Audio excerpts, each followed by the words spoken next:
Algar Productions. This is the Post-Atomic Horror, the most comprehensive Star Trek podcast ever produced. Your hosts are Ron Algar Watt and Maggie Robotham.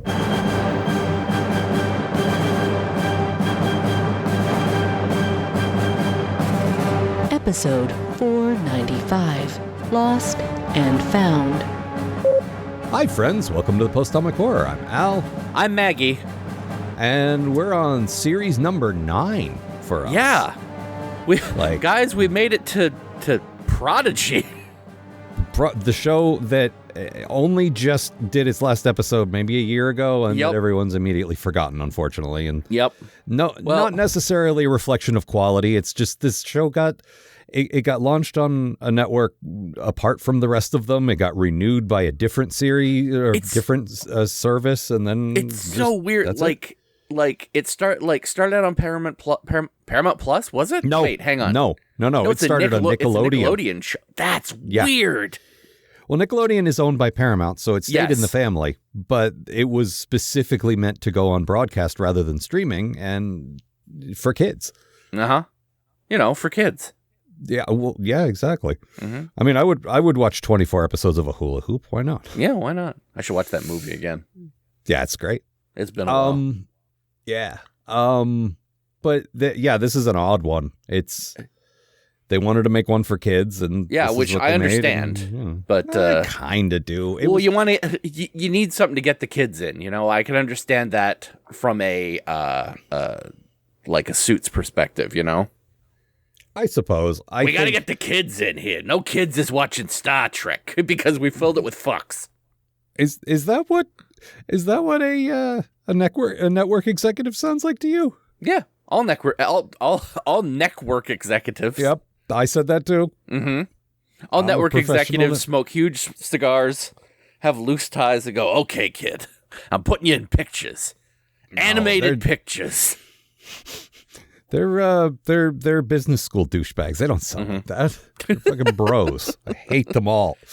All right. Yeah, we have a lot of opinions, but first we should tell you what happened, and then we'll break it down. Mm-hmm. So I'm going to start with Lost, and then you do Found, okay?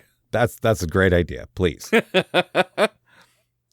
All right, so we open on the Gulag Tars Lamora in the Delta Quadrant, an asteroid where various aliens bang on rocks all day under the orders of a real evil brand alien robot in a cloak and his army of turrets from Portal.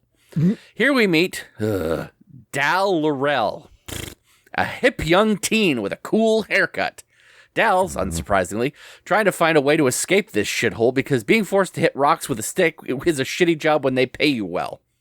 After a failed escape attempt, he's taken before Gwyn, the daughter of the evil diviner. And if you think Gwyn is going to fall for Dal, escape her evil father's clutches, and join the crew, you sure know how cartoons work. Anyway, the diviner is searching for Fugitive Zero, a robot who has escaped the diviner and needs to be returned. Gwyn sends Dal into the dark and sinister crevasse to search for Zero, and also do some mining with a big rock monster, which seems like a weird way to run your sinister missions, but I've never been put in charge of an evil mine. You can tell because I am poor. Dal and the rock monster accidentally set off a cave-in, which releases a metric shit ton of shiny gems, the very point of evil mining, and also a Federation starship. This is pretty unexpected because nobody here knows what the fuck the Federation actually is. Also, the Universal Translator kicks in, allowing Dal and the rock monster to communicate. They introduce themselves, and the rock monster turns out to be a young girl named Rock Talk. And guys, you can try a little bit. Like I know you made like a kid's cartoon, but like change a vowel or something. She could just as easily have been like Rack-Tack, and everyone would have gotten the idea.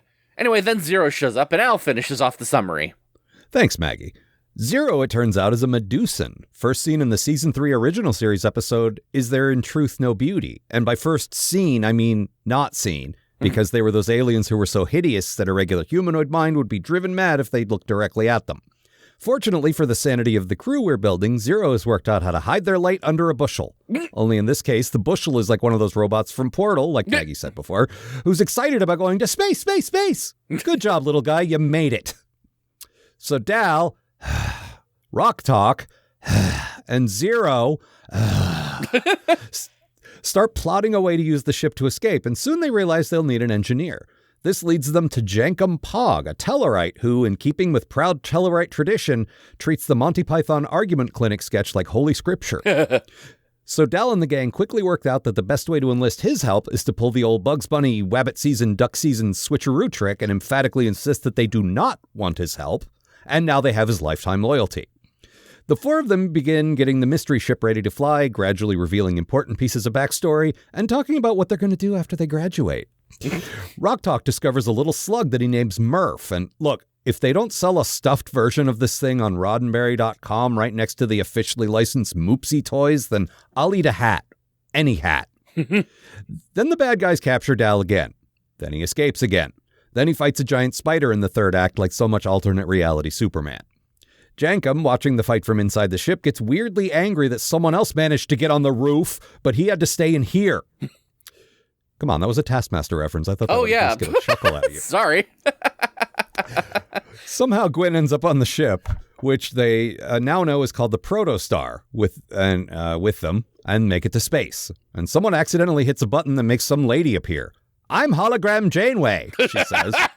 And the entire crew just stares vacantly like Homer being addressed as Mr. Thompson and wondering if they're supposed to know who the fuck that is. Okay, I want to start with this. Yeah, this is the thing I've been talking about the whole time, so please. I knew that there was a hologram Janeway in this show. The fact that she refers to herself as hologram Janeway is extremely funny and stupid to me.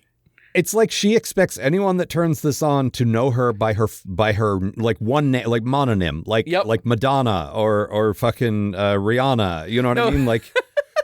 No, she's like Mr. T. First name hologram, middle name space, last name Janeway. Right. But it's like, hologram who? Like, I suspect they know what a hologram is because they know all this space sci-fi shit. Yeah. But who the fuck is Janeway? Oh, good. She's going to lead us the Janeway. Thank God. And like, we know who that is. Yeah. And the CG model of her is great, by the way. She looks sort of like early seasons with the bun and in her Voyager uniform. And it's like, and it's Kate Mulgrew doing the voice. And it's I'm like, Bun Janeway. I genuinely missed you, Kate, but I'm hologram Janeway. Like, I said it at the time, and I don't think you understood how absurd it was. You're like, hologram Janeway. Okay. Yeah. Yeah. No, that's what I'd call her, but I'm not in this show. This feels so much like the Protostar was being designed for the Lower Decks crew, so that when she popped up and went, "I'm hologram Janeway," they'd all go, "Yeah!" I mean, I think what we're going to find is that it was designed for, like, as a training ship or similar, like an experimental something for Starfleet guys who know who she is. But even then, I'm a hologram version of Captain Catherine Janeway. Like, you don't just, who the fuck says, "What's up, Janeway?" Like, that's not her name. I kept picturing like the Doctor from Voyager popping up and going, "I'm hologram Doctor." Mm-hmm. That makes a little more sense. I'm hologram Doctor, your hologram Doctor.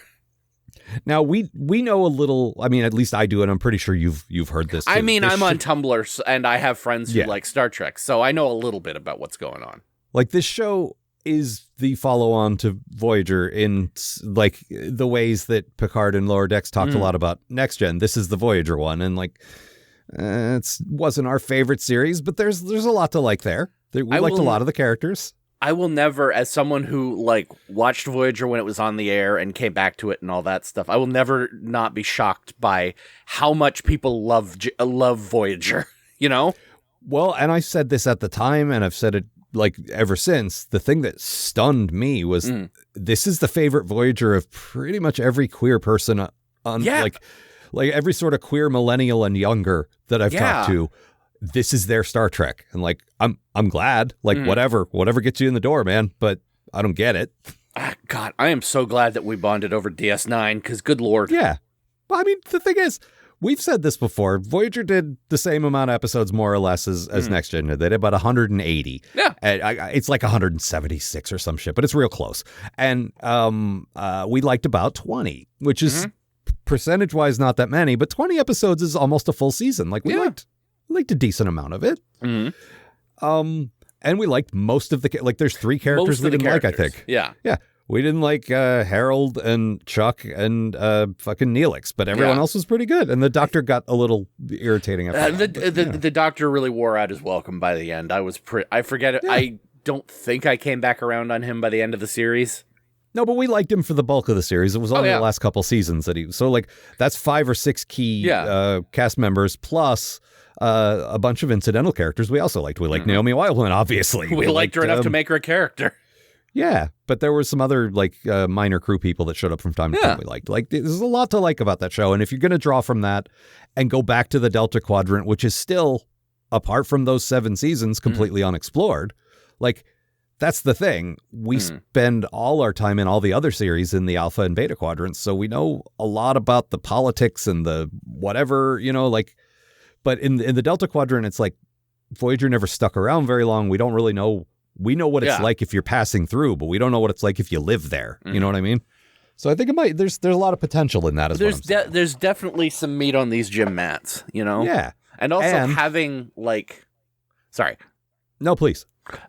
Also having like a crew of like characters who have never heard of Starfleet, who hopefully get to learn how awesome Starfleet is, and in the way that theoretically the kids watching this get to learn how cool Star Trek is.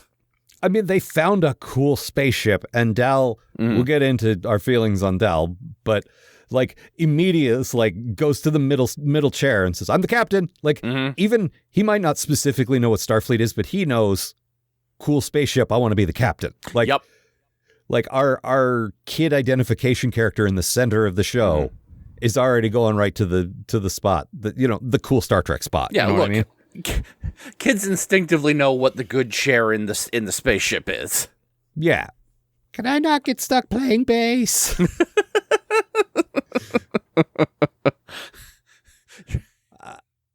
You're in one of the front chairs. I haven't decided which yet.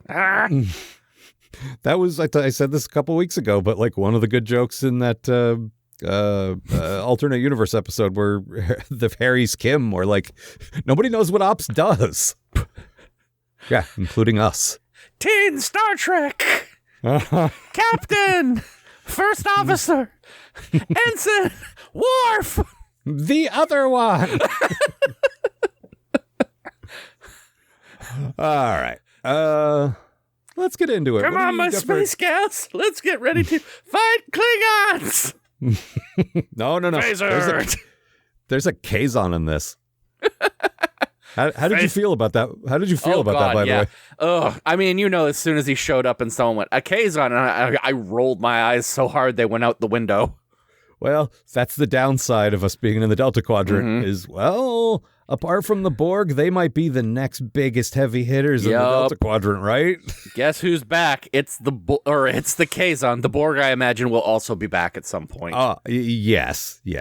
Just having Amanda read the titles, there's a number of Borg adjacent things there. So, Episode 485, Borg Unfortunate Souls. Oh, it's worse than that. Oh no. There's one called Let Sleeping Borg Lie. Oh, mine's better than that. Yes, I know. There's also one called A Tribble Called Quest, which I love. What? I love A Tribe Called Quest. This is one of my favorite hip hop groups, and I love tribbles, but that's terrible. That's awful. Yeah, I know. Oh man. All right. Yeah. The titles, but look, you complain about the fucking bland titles. That's not going to be a problem here. No, you're right. I'll never forget A Tribble Called Quest. I'll have that engraved on my tombstone. Oh, God, don't do that. All right, let's get into it. Why'd she do this? Yeah.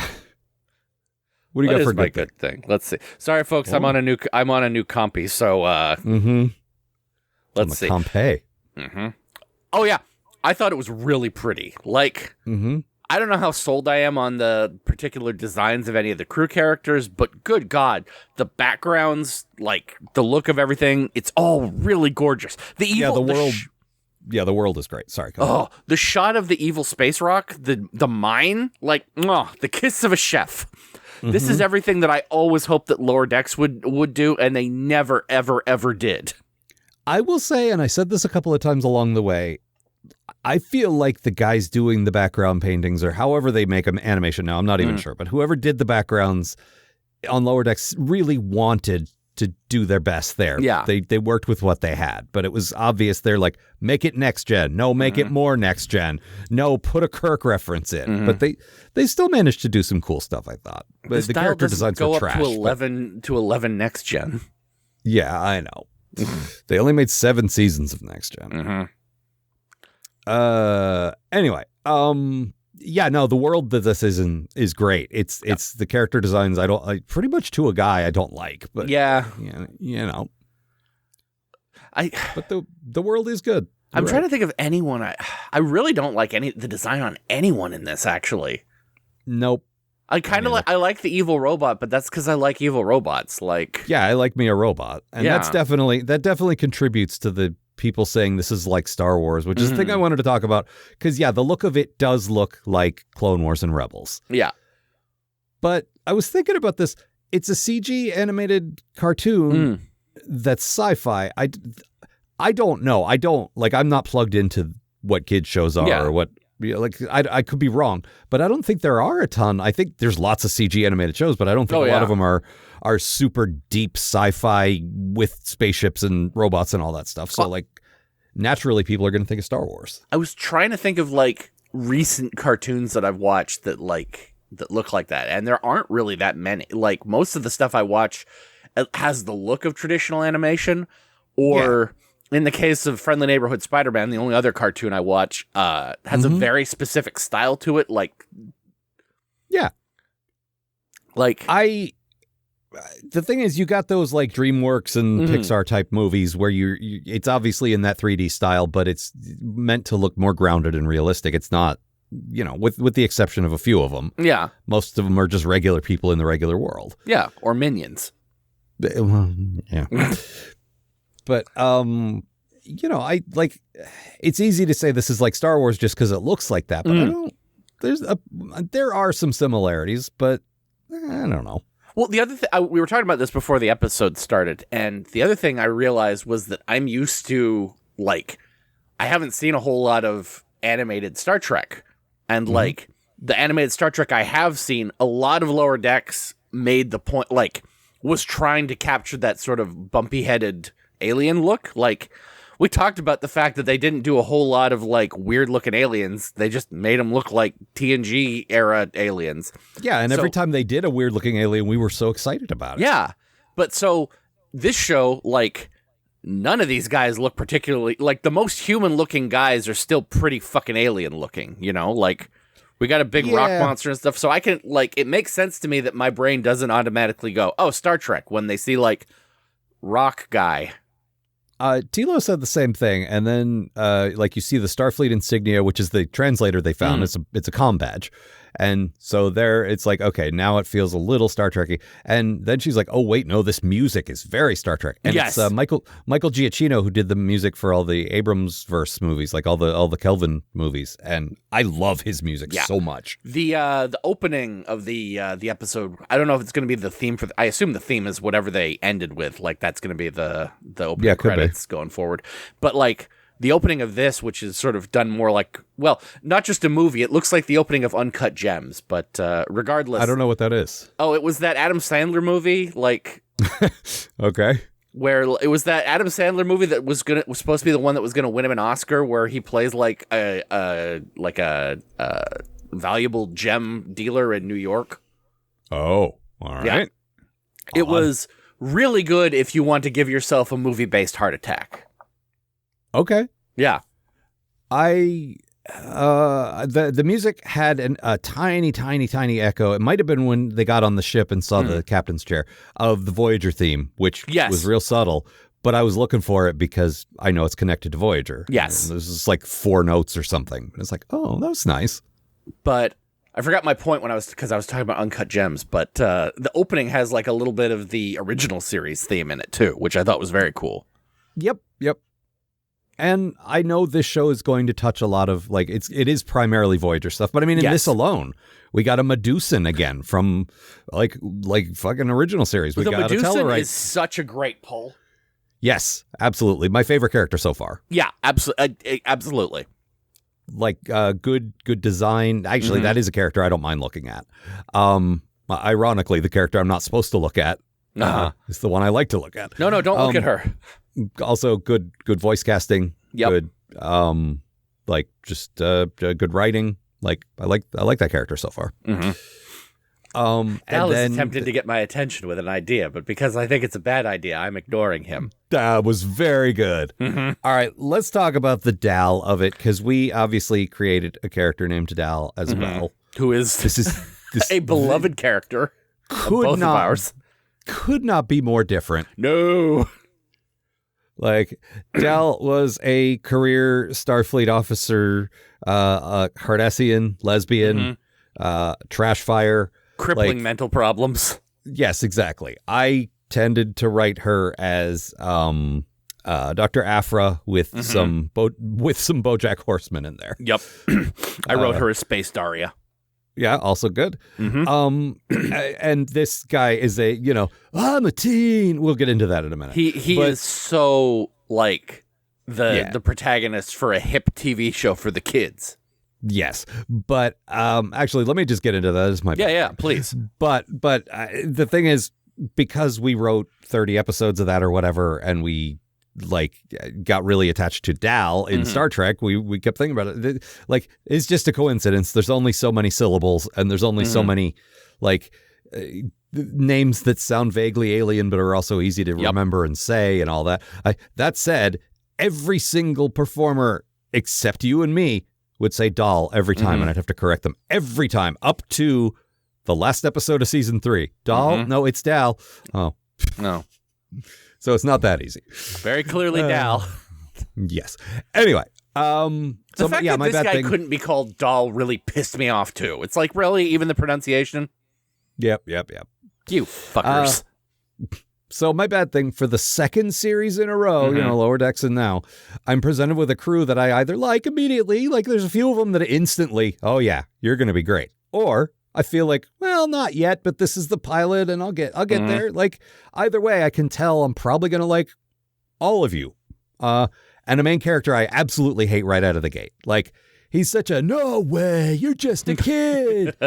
I'm like, look, I am 50. I have no kids. I don't have anyone in my life that I'm very close with that has kids. Like, I'm not that interested in kids entertainment. So I don't know this stuff. It's just my assumption is that this is like every anime character or YA literature character or a modern kid show. Like, just the teen boy at the center with the cool hair and the bad attitude and the mysterious past and a bit of romantic chemistry with the feisty female lead. And I never stop making cute and hilarious little quips. And he reminded me of every single frame of the movie Transformers 1, a movie that should have been for me, and I fucking hate it. Yeah.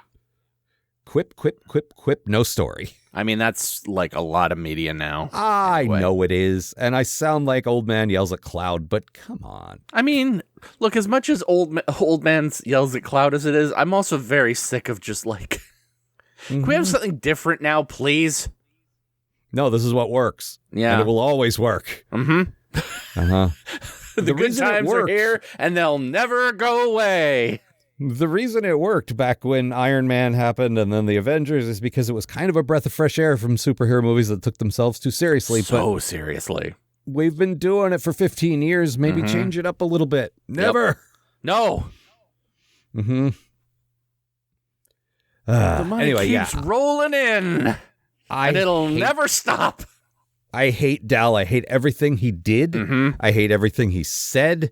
I did not find one instance of him being entertaining, and maybe that'll change because he's obviously the one that's going to have the arc because he wants to be the captain. He'll have the arc where he learns responsibility and he'll become cool. And unlike Boimler, I think I'm going to buy into this a little better. Sure. But right now, it's just like, would you shut up? Well, he's very much the every like hero character, like yeah. Yep. It's all right there. And I'm just like, I didn't hate him like you did. There was nothing to latch onto there. And also there was a girl character who I was much more invested in for some reason. Yeah, but she also was a really and hopefully they'll fix this. But right now, just there's nothing there. I can tell she's going to be the mom, the frowning, disapproving mom. Oh, you boys shouldn't go you shouldn't go to Warp 6. That's a bad idea. Shut up. But she has a sword, so you know what? I'll take it. Yeah, that's not a point in her favor. But, No, in some ways, as has been remarked upon, you and I are very different people. What? Mm-hmm. Yeah. But the also Dal is nobody knows what species he is, which I'm sure is going to come up later. Uh-huh. That came up a couple of times. Like, what are his vital statistics? Well, he's young, he's male, we don't know what species he is. Like, okay, great. This is going to be a secret origin. Yeah. Any early ideas on that one? Like, because I think it's going to be something new. I think. Yeah. No, my first thought was it's going to be something we've heard of. Like it's going to be like a legacy thing, like everything else is. Maybe it's like, all right, you're like a Q or something that hasn't like an untapped potential Q or something. I don't. First of all, he's shown absolutely no particular aptitude for much of anything, so I don't think that's the case. He's not like he's not obviously gifted like a Q, might be. I don't get that vibe from this show so far, and that I think might be the most refreshing thing. I hadn't thought of this until just now, but like, it's not constantly trying to say Star Trek. Like, we talked throughout Lower Decks about like, of course, reference the other stuff. You're in the same world, but do it organically, and they mostly did that. Yeah. Like, this is a Tellarite. We're not going to stop and tell you who that is or who any significant Tellarites were in Star Trek. It's just one of them. And here's a Kazon, same thing. And like this ship, has sort of a saucer and nacelle setup, but apart from Janeway, hologram Janeway showing up. Use her full Christian name, hologram Janeway. Of course. Praise Jesus. Like, it's not constantly trying to say, isn't Star Trek great? Instead, it's not telling you, it's showing you. And wouldn't it be cool to get out of your shitty life and get on a cool starship and meet a legendary captain? Yeah, I think it would be, actually. Yeah. I'm with you. Also, the idea that we've gone from a show where everyone is constantly talking about how great Star Trek is to a bunch of characters who've never fucking heard of it is very interesting. And I don't think they're going to be unimpressed by it, but I do think that's a much better way to present this stuff is by having to explain it to someone. To say, this is, these guys want to steal your organs. Ew.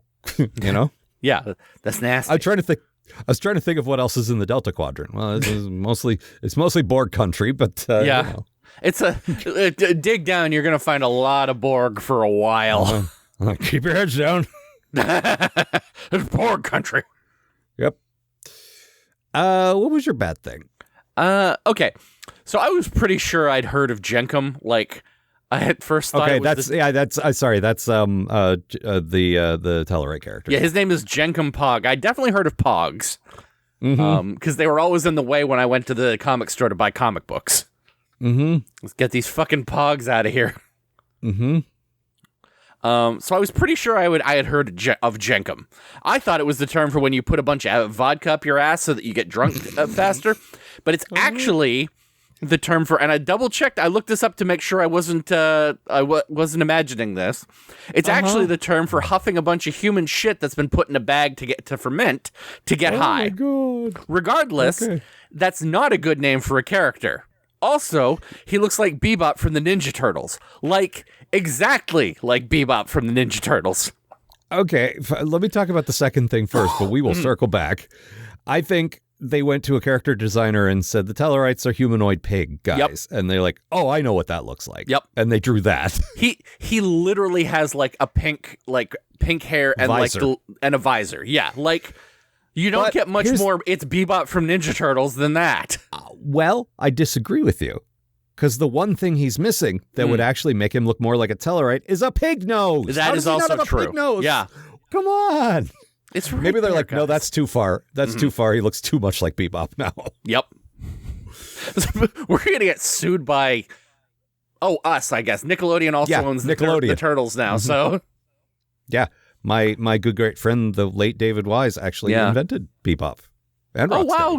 Yeah, I think I knew that, actually. That's so cool. Yeah, it is. Beloved characters of, at the very least, me. Look, I'm not a Turtles guy at all. My brother was into it, and I saw it from time to time in passing, but I know Bebop and Rocksteady. Like, come on. Yeah, okay, so let's go back to... How much of that kind of thing are you actually familiar with? Did you just read Urban Dictionary cover to cover? Or? Here's the thing. Very little, but I did listen to a Kevin Smith podcast for like 10 years. I knew it was something like that. And that is exactly the kind of thing that guy talks about. Because, I got a handful of things like that, too. If I hear the words Cleveland or steamer, I will always think of that. But, like, I did not know this one. But I wonder if that's their cute, like, okay, this is for the adults in the audience, but only the really nasty freaks. It's definitely a weird enough one that, like, like the average person on the street probably wouldn't have heard about it. But you know the rule: if you're gonna name a guy, look up what the name is. The rule is run it by a 12-year-old boy. That is also important. Like the thing the internet's talking about this week, in Fortnite, the Fantastic Foreskins. Yep. We were talking about that just yesterday and how it's actually a very cunning marketing technique. The internet is divided on this. Some people I agree with that. I think they did it on purpose because preteens and teens play that game and they want to get their attention. But it could have been an accident. This could just be the Dal thing again. It could just be they threw some syllables together and then someone said, guys, well, it's too late. Yeah. We've already recorded the dialogue. It's too late. I mean, this is the thing. I talked about it in the summary. You take two words and then change the vowels in them, and now it's an alien name. Easy peasy. Yeah. I did it all the time. Yeah.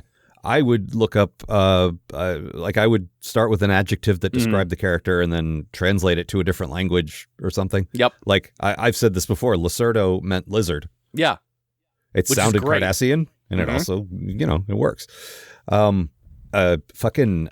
Esperanto was perfect for that because it's not a real language, but it's designed to sound like a real language, and it sounds like words you've heard, but you have never actually heard them, and it was like that's the perfect sweet spot for that. That's very interesting. Yeah, I use that still for character names and stuff. It's fun. So my bad, I did my bad thing. My good thing. Yes. I've said this before. We haven't talked about this yet. Jason Mantzoukas as a Tellarite is really inspired casting. Oh, it's such a good idea. Because Tellarites, you can be forgiven for not remembering, listener, because Tellarites have only popped up mostly in the background, occasionally in a single episode, but there hasn't been that's one of the reasons we used one on Endeavor. Is we don't know shit about these guys. They seem interesting. Yeah, it was a huge, important race in that they're one of the four. They're one of the four founding members of the Federation, and they were never touched upon. Like, they got one episode in the original series, and then they were gone until I want to say Enterprise. They showed up a bit in Enterprise, but not a whole lot. And the Enterprise did get into the Andorians a bunch. And obviously a lot of stuff is talked about the Vulcans, but there's still not much about Tellarites. So giving us a primary character that's a Tellarite is great. And their whole thing is they're argumentative, which at first I thought was kind of dumb. And the more I wrote a character like that and thought about it, no, their culture could be built on rhetorical, I get it. I found a way to make that work. And I think these writers are going to too. And they really did, like I said in my summary, do the Bugs Bunny thing of, we don't want you on our ship. Well, I'm going. Now I'm going to be on your ship forever.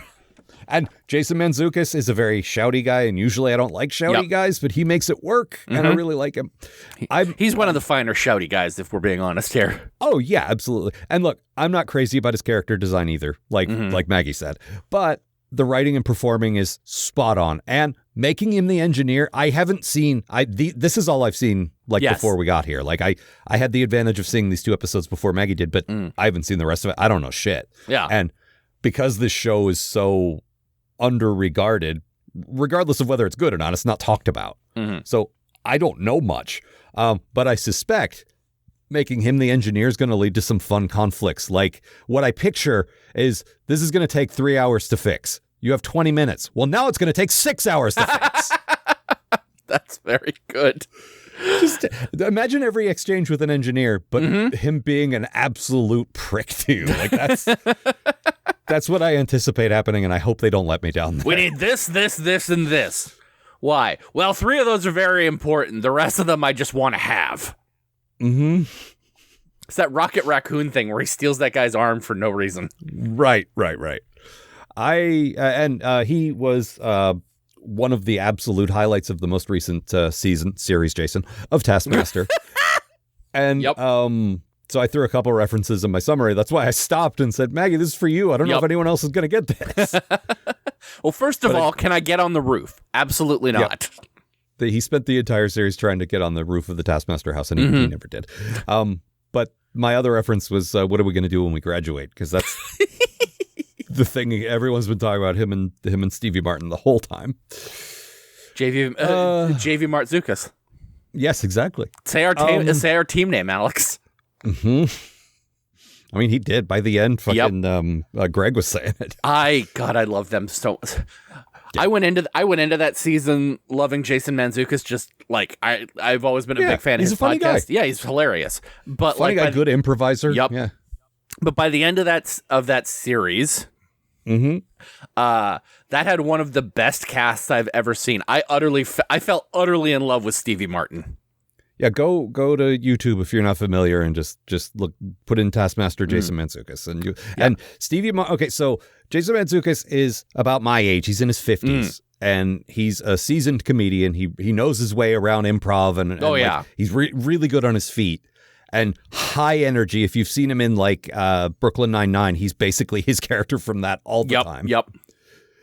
With a little bit of Derek from The Good Place as well. But just a little. It's definitely more the other guy. Yep.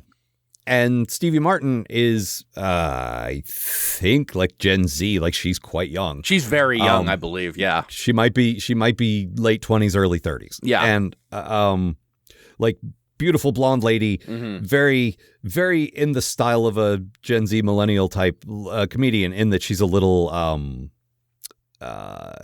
She plays her low self-esteem into her character and she's, all that kind of thing. But also she, very self-deprecating, but also genuinely talented at the same time. And their chemistry, they just clicked immediately. It was so good. You would not expect, like, he's literally old enough to be her dad. You wouldn't expect them to click so hard, and they so completely did. I'm always interested when they get to, like, the team parts of, like, the first team task, because it's always like, okay, how are these guys going to come together? It's always a team of 3 and a team of 2, which always introduces, like, a very strange element. And then it's like, okay, how is this going to play out? Yep. And Alex Horn, the mastermind of the show, is just a genius at putting together like those personalities, I would say. Yep. This is good. This is going to be a train wreck. Yep. All right. Let's see what you're listening to the Task Atomic Master podcast. Listen. If we run out of Star Trek again and you just want to talk about Taskmaster for a while, that's fine with me. Yep. Okay. What else? What else? Let's see here. People kept saying Fugitive Zero, which I think is, I think Fugitive Zero needs to do a team up with Guardian Z. Yep. Fugitive Zero and Guardian Z try to help the Zeta Project get his memories back or whatever. Yep. We were talking before about Dal, like you said, maybe he's a secret Q, and I said he's not very talented. This is an actual quote from someone. They are describing him, and they say, his abilities are few. That was a very good line, I thought. Oh, we meet. So I wasn't sure. I had to look it up. We have a feline type humanoid, and I'm like, is this an actual Cation? And it was. Yep. It's not a different cat species. It's the same one as Maress and Dr. Ta'ana. So that's cool. Yeah. There was actually, I was looking this up on Memory Alpha. This show pulls a surprising amount from like Trek books. Yep. Well, especially if you're going to latch on to things that were mentioned once or twice that probably have a rich history in fiction, like in secondary fiction, but not really in the main universe, I'm just trying to pull up the list off of Memory Alpha. The one that springs immediately to mind is Rock Talk, who's apparently a Brickar. Which is that a real thing? Yeah. It's from a shit ton of here we go, Brickar. It was I know it specifically from a bunch of Peter David novels. Oh, okay. Starting with the first one I ever read, Worf's First Adventure. Oh God. Which, years ago, long-time listener Deke Winsome sent us a commentary version of that he had marked up with basically like an MST version of the book, which was great. Yep. Great stuff. Yep. There's the mineral go ahead. The mineral they find that I thought was dilithium, specifically from the old TNG action figures, is from like the Starfleet Corps of Engineer novels. That's cool. I had read that Jenkum speaks Tellarite for the first time in any canon thing, and they took some of the language from like a fan novel or whatever. Yeah. Which is cool. I like that when it doesn't suck, and, this was fine. Yeah. Let's see. What else? Whoops. There's some tedious comedy, I thought, from Princess What's-Her-Name. What the fuck is her name? Gwen. Yeah, take a name and change the vowel. Yeah, of course. Mm-hmm. That's just called being from New Zealand. Yep. Maggie? Hello? Maggie? Ale? You gonna go out? You gonna go out on the dick? Gonna have a nice time out on the dick? Mm-hmm. Well... Maybe pull out the barbecue? Have some fun on the dick? Hang out with the Elgar? Elgar. Co-host, Elgar and Mickey? Elgar? Mm-hmm. What else? Oh, but there was some tedious comedy where she was like, I think you're working with Zero. I think you're in cat boots. Ugh, yeah. That did nothing for me. Nope. She's played by Ella Purcell, who I know from the Fallout TV show as an absolute cutie. Well, that's good. That's the only thing I know. I didn't know anyone in this cast apart from Jason Mantzoukas, and that's fine. Mm-hmm. Like, honestly, after we just got off a series where I'm like, ugh, that's this guy again. Mm-hmm. Like, it's nice. D. Baker Bradley? Shit, I always get his name wrong.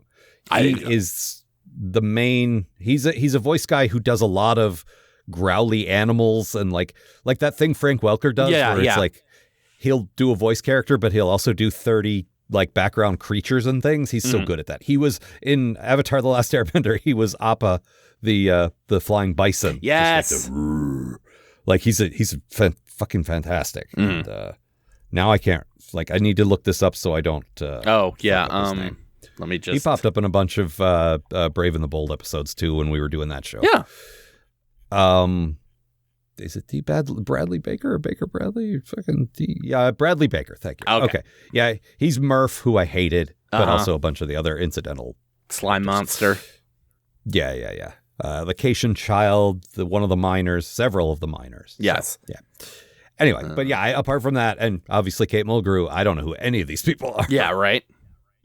But I don't know. They seem fine. I guess I don't like Dal. I don't like. Part of that is the voice actor's good, but I don't like the way the character's written, so I don't like the voice. And Rock Talk sounds very. I'm a child. Yep. Okay. But I'm a little maybe kid. That'll get better. Yeah.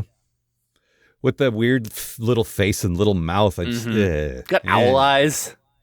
Yep. Not my favorite. Had the moment where she's like, I'm big, I'm not dumb. I'm like, all right, we're going somewhere with this. And then the next scene is like, are you telepathic? Am I telepathic? Which I'm like, all right. Yep. I did like, I'm big, I'm not dumb. That was good. Yeah, it was a good line. And it was like, okay, cool. Like, and I didn't even hate the twist when Dal's like, oh God, the prisoner I've been shackled to is a big scary monster. And then the translator starts working like, hi. Like that in itself was good. It's just the character they overplayed the kidness of it, I think, a little after that. But we'll see. It was so clearly Dal's story, this one, and when we get a chance for individual crew members to shine, I'll get a better sense of who's who, you know. I mean, it's like the beginning of any season. Like I'm excited to see where we're going from here, you know. There is like I said, a lot of potential. But it's a lot of things right out of the gate. I'm like, ooh, I hope not. But sorry, go ahead. It's also very Saturday morning cartoon. Like, it really has that feeling to it. Okay, but have we had that before? I mean, we have. No, it's interesting, and like I'm kind of here for it. I like Saturday morning cartoons. I love a fucking we must destroy the crew of the Protostar. Destroy the Protostar. We didn't like it in Enterprise when it was the fucking I think it was the Suliban were like that, and then also the Zindi were like that. Yeah, because that show was playing it deadly serious, whereas this is actually a Saturday morning cartoon show. Yeah, I mean, I was going to say the animated series also literally a Saturday morning cartoon show, but they did try to write that. They did try to split the difference and write it a bit for kids and a bit for grown-ups. So, but yeah, this show can actually sell a line that I should have hated, where one of them says to the other, find the pew, pew, pew button. And then they do. And you're like, okay. that should be a terrible line, but pretty good acting there, and you made it work. Mm-hmm. So, all right. Also, I believe that more from like a fucking like 14-year-old than from like the crew of a spaceship. All of these characters read as kids, except maybe Jankum, who is like their teen friend. Yeah. None of them are grown-ups, though. No. And all of them are stupid. He's the 16-year-old who smokes and fixes a car. Yeah. But is still not like, he's not a grown-up. Mm-hmm. No, I was expecting Zero to be like the wise fucking like, okay, I'm older and I'm going to teach you what to do because of her accent, and then she turns out to also just be a stupid idiot like the rest of these idiots. That's fine. I think Hologram Janeway is going to be their mom, and that's fine. That makes sense. But this is what I got, huh? All right, well, I babysat Harry Kim for his entire life. I suppose I can make this work. I was going to say the exact same thing. I spent 7 years getting Harry Kim back across the entire galaxy. I can handle this.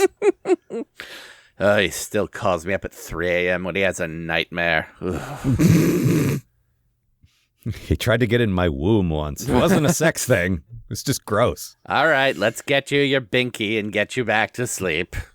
Mm-hmm. Who's the bestest ensign in the entire world? It's Harry Kim, and he's asleep. Thank God. Mm-hmm. Mama needs a smoke. If Kate ever became, I don't know where this comes from, but if Kate ever became a mom, I picture her being very Lucille Bluth. Oh, yeah. Which would make him Buster, I suppose. If you say, I love all my crew members equally. Mm-hmm. I don't care for Harry. Mm-hmm. All right. Anything else? I think that's it. All right. Good. Well, not good, but positive start. Because it's so we don't know yet. Like I'm doing a lot of extrapolating. If this keeps up like this, I'm going to hate it, which is a lot of what I feel about Dal. Mm-hmm. I don't want 30 episodes or whatever of that. I want something better than that. But everyone else is like, no, I can see how you're going to be good. So we'll get there. The thing is, also, I don't know anything about this show going forward. No. Like this is one of those like I never see clips on Tumblr. Like I never see people talking about this. I don't think any of our friends have watched like the show regularly, and if they do, they don't talk about it that much. Like no, Flonk, who is sort of the cheerleader for all things Star Trek, I'm pretty sure has seen it and likes it okay, but doesn't talk about it much. Yeah. So like I'm interested to see where we're going. Like I know nothing here. Like with going into Lower Decks, I'd seen so many clips on Tumblr, Yeah, and we knew like the Garrick Bashir thing came out because like when that happened, the fandom went fucking bonkers as well. They should have. But for this, I know some previous Trek people that show up. Yeah. That's all like I know of all people, fucking Robert Beltran's going to show up as Chakotay. Oh, good. I know. Where Wesley shows up, unfortunately. Oh, good. And I know visually we see like a lot of characters that I don't think actually appear, but are just like, they're going through a database and they see a picture of Bever or something like that. Oh, that's kind of cool. All right. But because I have no context for any of these, they don't feel like spoilers. It just feels like, oh, all right, I'm going to see this person at some point. And like, for us, for the most comprehensive Star Trek podcast ever produced, working literally on starting our 9th Star Trek series. Yeah, baby. Having a show where we don't have any idea what to expect is really refreshing. Mm-hmm. It's just like for the first time, even though we're as experienced as we are, we don't know what the fuck we're getting into, and it's nice. Where are we going with this? And I said this before too, it's so different from all the others. Even if it's terrible, it's going to be unique, which was early on with Discovery and then Picard. Both shows felt very similar. They were both going real sort of dark and adult with it. And it's like, I'm so glad there's at least one thing that went a very different way. Like, that's good. And if it is bad, like, God knows we won't have a ton of it to work with. Well, yeah, that's the thing is like, that got us through Lower Decks is like, there's only 50 of these and we do them 2 at a time. Yeah. We'll be through in no time. And we were. Yeah. Also, the way time passes now doesn't make sense. I mean, that's the thing. I can't believe July's almost over. Like, yeah, exactly. Or if you're hearing this not on the Patreon, October is almost over. I can't believe October's almost over. or begun, whatever. Happy Halloween. Yep. Yeah. You should be getting this around October 20th. So yeah, happy Halloween. Next week, we will be covering Starstruck and Dreamcatcher. So I don't know what those are, but cool. Yeah, those aren't some of the terrible titles, but there will be some. Yeah. Trust me. Those both sound fine. Yeah. But when we get to, let's see. Imposter Syndrome is actually a good title, I think. That is a good one. You can tell it's good because Spider-Man comics have used it like 8 times. Of course. Mm-hmm. I think Let Sleeping Borg Lie might be the worst one, but that's pretty fucking terrible. Yeah, it is. All right, so that's all for this time. Again, if you've gotten here from the Patreon, thank you. If not, that's okay. Yeah, I like you too. You're still my friend. Yeah, same. Postatomichorror.com is the website. If you want to write to us, postatomichorror@gmail.com. And we'll be back next week. Yeah. See ya, folks. The Post-Atomic Horror Podcast is a co-production of Maggie Robotham and Ron Algar Watt. Copyright 2025. Please don't sue us. We're just doing this for fun.